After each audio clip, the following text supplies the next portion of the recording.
The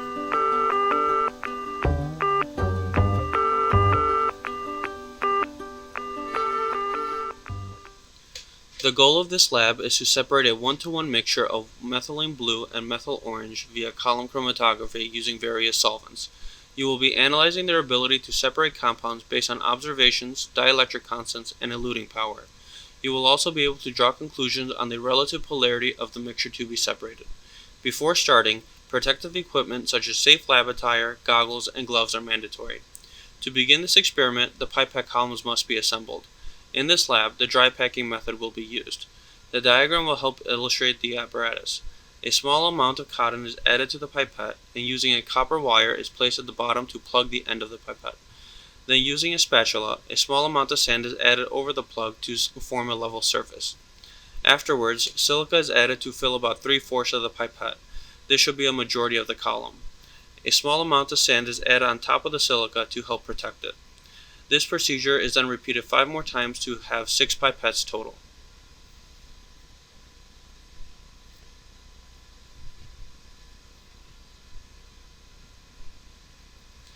Once the pipette columns are assembled, 6 solvents are chosen. The dielectric constants are recorded, and a wide range is preferable to be able to draw more accurate conclusions. In our experiment, we chose hexanes, butyl acetate, dichloromethane, 2-propanol, acetone, and acetonitrile.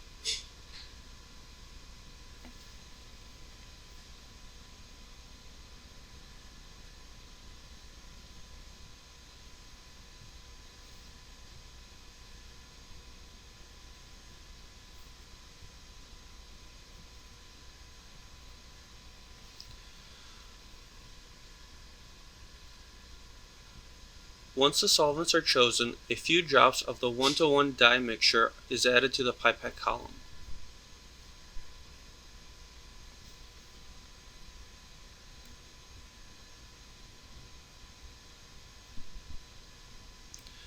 Solvent is then added to the respective column. Make sure to not mix up the columns. Clearly label the solvents and the columns.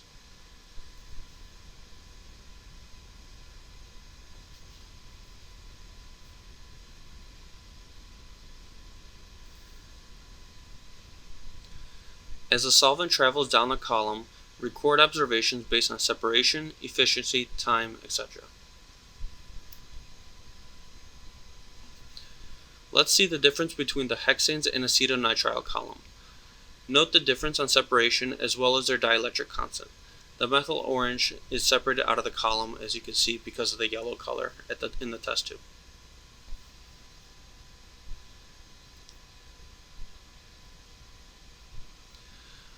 Let's add more acetonitrile to the acetonitrile column to see if we could elute the blue dye out of the column. Note the relative polarity of the two dyes.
Overall, rank the separation of each solvent on its ability to separate the 1-to-1 dye mixture.